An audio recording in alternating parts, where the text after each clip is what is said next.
The Thinking Atheist presents Noah's Ark, a story of God, giraffes, and genocide. This is the scriptural account of the Great Flood, a worldwide event of catastrophic proportions known specifically for leaving behind absolutely no geological evidence. This story is also known by its overseas title, Drowning Your Children When They Don't Behave, now available in fine bookstores everywhere. Our story begins in the book of Genesis, where God noticed that every single person on the face of the earth had somehow become evil. Yes, everybody, even babies, virgins, the deaf and blind, Republicans, all evil. God ignored the fact that he was the one who started this fiasco, and he decided that the whole thing was just a huge mess, and perhaps it was time to get rid of the whole thing and start over. The good news? There was one man who was righteous and blameless. So Noah and his family were told to build the world's largest life raft, known from that day forward as the Ark. God has a thing for arks. In fact, another biblical account involving mass death and destruction involved the Ark of the Covenant. But we haven't time for that gruesome little story, so let's push on. God told Noah to build an ark out of cypress trees and pitch, 450 feet long. Quite an undertaking for a guy who was 600 years old. Fortunately, his sons, Shem, Ham, and Japheth, were conceived when Noah was 500 years old. So Noah was obviously vigorous enough for, physical activity, if you know what I mean. Then God commanded Noah to gather up 2 of every living thing and place them inside the ark. Well, for some reason, God changed that number to 7 the following chapter. However, if you've actually read the Bible, you know that God's not much for consistency, so we'll stick with 2 and act like we weren't listening.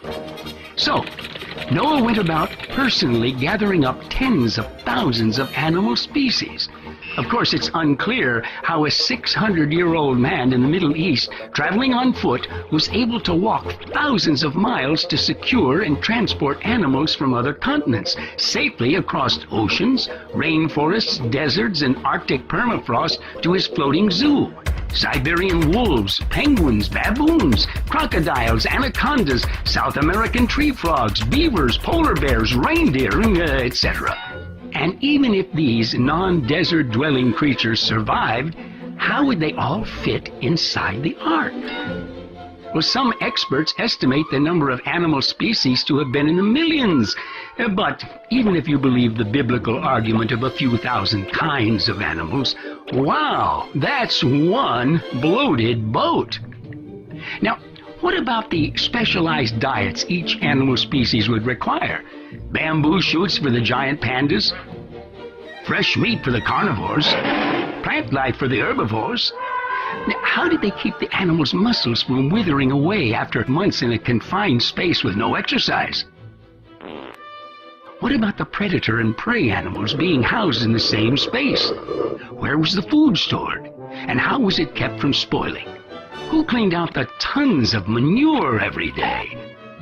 How was the waste disposed of in a stadium-sized boat with only one window? Ah, but you make a fatal mistake. You've just been caught in the act of using logic. Well, it's perfectly understandable, but please, don't let it happen again.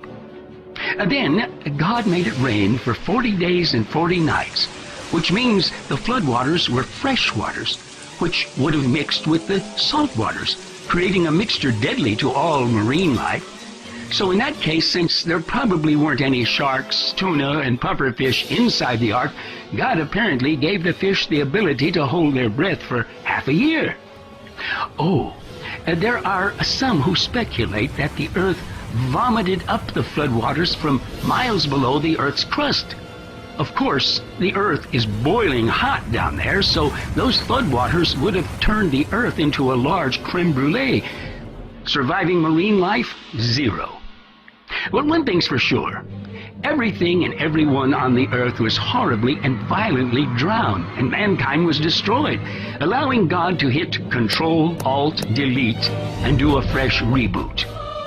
And on the 17th day of the 7th month, the ark came to rest on the mountains of Ararat, where it would never be discovered. And Noah sent a dove to find land, which seems odd if he and God were still talking to each other. I mean, after all, God had a much better view. Well, ultimately, Noah, his wife, his sons, and their wives stepped out of the ark, took long showers, and practiced incest to repopulate the earth. And that's the story of Noah's Ark. God, giraffes, and genocide. A tale of incompetence, evil, mass murder, animal feces, and inbreeding. A great story for the kids. And better than late-night cable TV.